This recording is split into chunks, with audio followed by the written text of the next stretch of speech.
Hello， 大家好，歡迎嚟到 Real Dutch Church， 我係 Holly 傳道啊。今個禮拜咧就終於講到婚前性行為啦。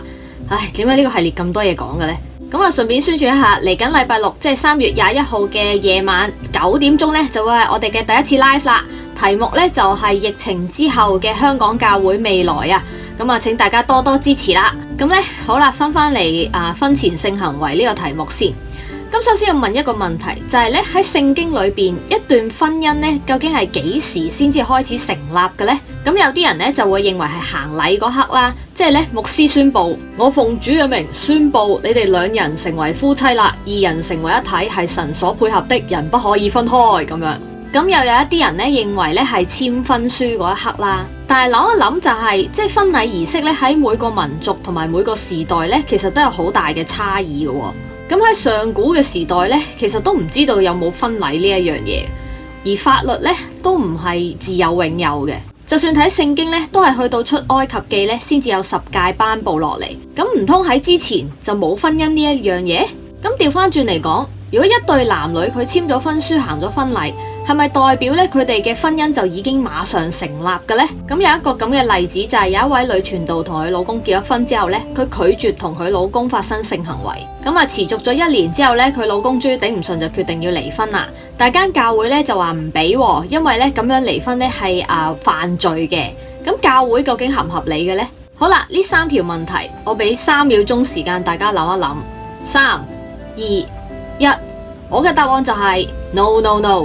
咁我先答咗第一條問題先啦。咁其實都幾廢話噶，因為聖經裏邊記載嘅第一對夫婦就係亞當同埋夏娃。咁當時候咧只係得2個人同埋一堆動物同埋神啦。咁邊可能會有婚禮同埋法律嘅啫？但係佢哋2個咧係貨真價實嘅夫婦嚟嘅。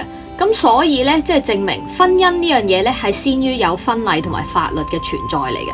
咁所以咧第2個問題亦都當然係 no 啦，因為既然婚姻係先於婚禮同埋法律存在嘅話咧，咁就必然有第2啲嘢去定義乜嘢係婚姻嘅本質啦。我哋咧成日都搞錯，婚姻制度同埋婚姻嘅本質係同一樣嘢，其實佢哋係2樣嘢嚟噶。如果你按照聖經咧認為婚姻係神所設立嘅話咧，咁你應該認同咧婚姻呢一樣嘢就係自創世以嚟係從一而終嘅同一樣嘢嚟嘅。咁但係咧婚姻制度咧就好明顯地係會隨住時代同埋文化而改變嘅。古代嘅婚姻制度基本上係父母之命，而且係以大家庭嘅方式嚟運作啦。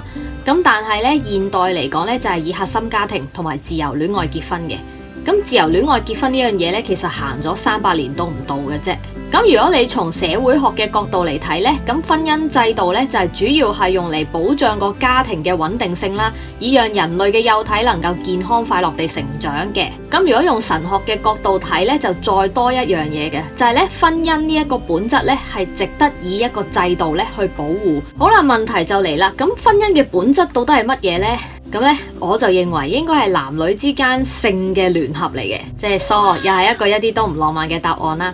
咁但係咧，由於婚姻係先於自由戀愛結婚呢一樣嘢出現啦，咁所以 sorry 啊，真係唔係太可能係愛情。咁而且咧，從經文去推斷咧，咁呢一個應該咧係一個比較接近嘅答案嚟嘅。嗱，我哋睇睇經文啦。咁首先咧就係亞當同埋夏娃佢哋確立婚姻嘅時候咧，係對於佢哋嘅聯合同埋赤身露體咧有一個特別嘅形容嘅。咁之後咧，你就會見到聖經咧有好多關於娶妻嘅片段咧。咁幾乎都係會同同房扯上關係，反而咧係好少提及婚儀呢一樣嘢嘅。咁仲有2條咧好恐怖嘅律法咧係喺出埃及記嘅，就係講咧如果有人同未受聘嘅處女行淫，唔理你係誘姦佢定係強姦佢，嗰個處理方式咧都係賠錢俾佢爸爸，然後娶咗個女仔為妻子嘅。咁喺現代人嘅角度咧，咁樣嘅處理完全係不能接受啦。你俾人強姦咗之後已經好慘噶啦，仲要俾個強姦犯娶為妻子，真係黐線，係咩玩法啊？咁但係考慮到當時女人係冇人權啦，咁同埋聖經對於性上面獨特嘅地位咧，咁勉強係可以解得通點解要有一條咁嘅律法嘅。咁個邏輯就咁樣推演嘅。聖經裏邊嘅婚姻呢，係有與基督聯合嘅預表作用嘅，而婚姻嘅本質呢，最大可能就係性嘅聯合啦。咁所以呢，性關係喺聖經裏邊呢，係有神聖嘅意義嘅。咁呢樣嘢呢，就唔使太驚訝，其實好多宗教都有。不過咧，嗰啲嘅其他嘅宗教咧，好多時候佢都係以廟妓嘅方式嚟執行呢一個預表嘅意義嘅。咁所以咧就十分之淫亂，咁因為咧佢哋嗰啲神咧都係咁淫亂噶啦。咁而基督教咧就係以婚姻上面嘅性咧嚟表現呢一層嘅預表意義。點解呢？因為個分別就係在於我哋係一神教嚟嘅，我哋敬拜嗰個係獨一真神。咁所以咧呢一份嘅關係咧就必須要突出嗰份忠貞同埋純潔啦。咁因此咧亦都對性上面嘅忠貞同埋純潔咧係特別重視嘅。咁所以咧其實一對男女佢發生咗性關係咧，佢哋就係實質上咁進入咗婚姻噶啦。咁就理所當然應該走向負責保護婚姻實質嘅制度啦，唔打算去保護純一嘅性關係咧，好明顯就係淫亂啦。咁如此一嚟咧，第三題咧就可以解答得到啦。呢位女傳道嘅婚姻呢，其實係未完成㗎，因為咧佢哋只係進入咗婚姻嘅制度，但係由於女傳道咧佢拒絕同埋丈夫咧發生性行為，咁即係話咧佢拒絕進入婚姻嘅實質。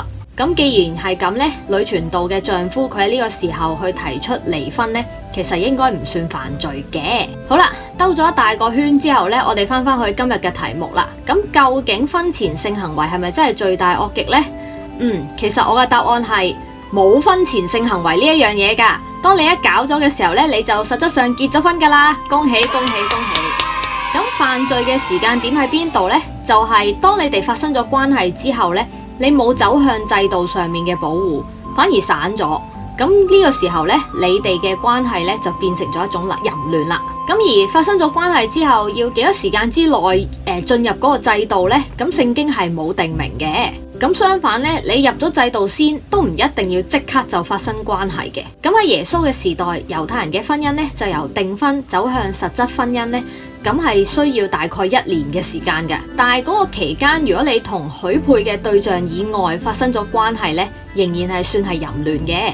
咁好簡單，就係因為你呢一份嘅關係咧，係必然地唔可以走向制度上面嘅保護，咁所以咧就會算係淫亂。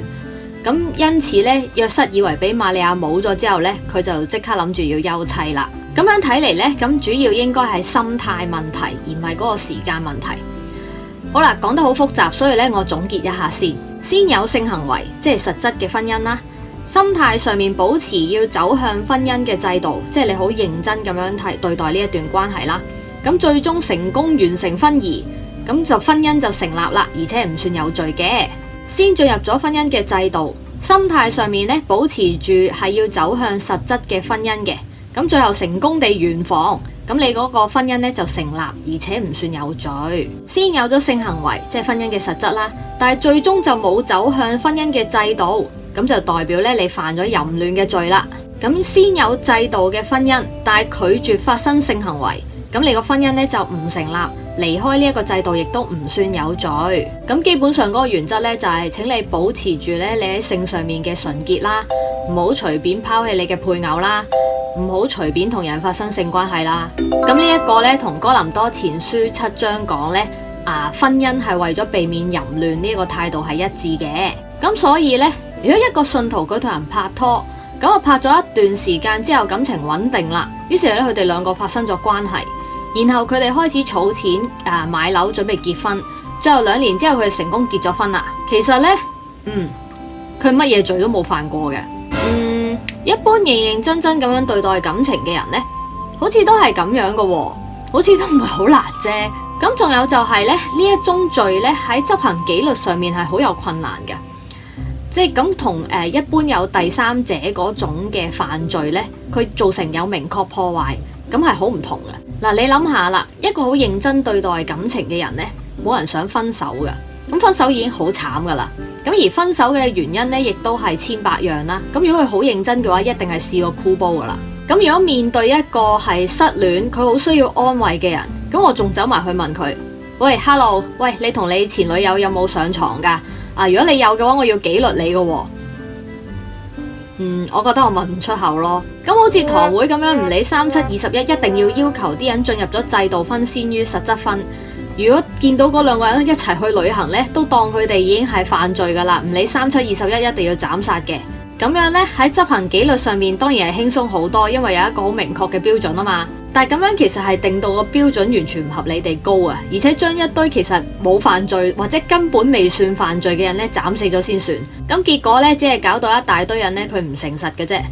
我咧就會本住牧者嘅心腸咧，認為呢一方面咧應該從寬咁樣去處理嘅。咁當然啦，你問我嘅話，我都會認為咧實質婚同埋進入婚姻制度嘅時距咧越短越好嘅。即係雖說咧現代嘅婚姻制度咧對於實質婚個保護咧都係好低嘅。咁但係有種個好過冇啊。咁同埋呢一種係一種表態嚟嘅。而且咧你點鬼知道拖耐咗會變成點嘅啫？咁不過咧倫理呢家嘢好多時候都係兩害取其輕嘅。咁假如你因為經濟或者係其他外部嘅原因唔能夠咧喺短時間之內進入婚姻，但係咧你真係好想同你個伴侶搞嘅話咧，咁我會建議你哋兩個都係快啲搞啦，即係費事咧等其中一個忍太耐咧禁欲，跟住變咗變態，又走去影人裙底之類，同埋你搞嗰刻係唔算有罪噶嘛，你係散嗰刻先算噶嘛。始終咧，婚姻呢一樣嘢咧，係為咗避免淫亂，俾嗰啲唔能夠做到獨身事主嘅軟弱人士去定落嚟嘅生活方式嚟噶嘛。咁你定到個門檻咁高啦，咪本末倒置咯。好啦，今日去到呢一度先。如果中意我條片嘅話咧，記得 like and subscribe 同埋 share 俾你身邊嘅朋友知道啦。你有問題嘅話咧，可以 inbox 或者留言，記得加我哋嘅 Twitter、IG 同埋 TG group。咁啊，下次見啦，拜拜。